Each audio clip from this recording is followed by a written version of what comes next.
When I was around 5 or 6 years old, my family temporarily moved to a shelter while searching for a new home in a different province. The shelter was in an old, abandoned building that had once been part of an institution. I didn't know much about its history, but the atmosphere was eerie from the start. Our room was unsettling. It was small, about 8 by 9 feet, with cold concrete floors, a heavy metal door, and no windows. The 2 bunk beds had metal frames that wobbled slightly, and the mattresses were hard and unforgiving. We were the only family on that floor, adding to the isolation. One night, I went to bed early while my mom and siblings stayed in the kitchen to help prepare food as part of the arrangement for staying there. I remember my mom leading me into the room, turning on the light, and watching me climb to the top bunk before wishing me good night. She turned off the light, and I tucked myself under the stiff blankets, but I couldn't sleep. I lay there, staring at the ceiling, listening to the stillness of the building. After what felt like hours, I heard the bunk bed on the other side of the room creak, the sound of someone climbing up the ladder. I assumed it was my older brother Aiden sneaking in quietly so as not to wake me. When the creaking stopped, I whispered, "Hey, Aiden, you didn't have to sneak in. I can't fall asleep." Silence. This wasn't like him. Aiden would usually tease me or say something funny to help me sleep. Confused, I spoke louder. "Hi, Aiden. Did you guys finish the food yet?" Still no response. Concerned that he might be upset, I sat up and turned toward the other bunk to comfort him. But the words caught in my throat. It wasn't Aiden. Sitting cross-legged on the top bunk was a dark figure of a girl, about my age, with 2 long braids and a puffy, old-fashioned dress.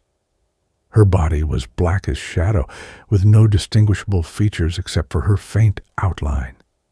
She was staring at me, motionless, her arm raised to point directly at me. Fear locked me in place. I wanted to scream, but no sound escaped my throat. Paralyzed, I slowly slid back under the covers and stayed there, shaking, until I finally heard the heavy door creak open. The light came on, and my mom and siblings entered the room. Relieved, I shot out from under the blankets, climbed down the ladder, and ran into my mother's arms. I was trembling, but I didn't tell her what happened until the next day during our morning walk. When I explained everything, how I thought it was Aiden, only to see the shadowy girl, my mom's face turned pale. Later, she started asking other people at the shelter if they had seen or experienced anything strange. One woman, Courtney, confirmed it. "Yes," she said, "there's a spirit here. It's a girl with braids and an old-fashioned dress. She used to visit me every night, but she stopped when your family moved in." After that, I noticed her presence more often. Sometimes I'd see a fleeting shadow in the corner of my eye. Other times, I'd hear strange sounds, the sharpening of knives in an empty kitchen, or faint screams echoing from the basement. One day, my family booked the basement's family room, which had toys, maps, and a small TV. While watching The Land Before Time, I caught movement in the toy section. There she was. Standing in the darkness, she stared at me before darting around the corner of the L-shaped basement. Intrigued, and no longer as afraid, I stood up to follow her. "Where are you going?" my mom asked. I didn't answer. Instead, I walked into the dark side of the basement, a place I usually feared. I entered a closet, searching frantically. "Where are you? Don't you want to play with me? Is that why you keep running?" My mom, confused and concerned, turned on the light and pulled me out of the closet.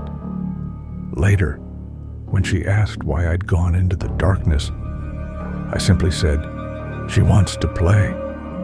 After that, strange things began happening to my family. We'd wake up with unexplained scratches and bruises. My mom, horrified, decided we needed to leave. When we moved, we left most of our belongings behind, fearing that the spirit might attach itself to our toys. We only took essentials, clothes, money, food, and IDs. Even now, years later, I still think about her, the shadowy girl with braids in her puffy dress. I wonder what she wanted and why she chose me. But one thing's for sure, I'm glad we never went back. Like and subscribe, and I'll see you in your nightmares.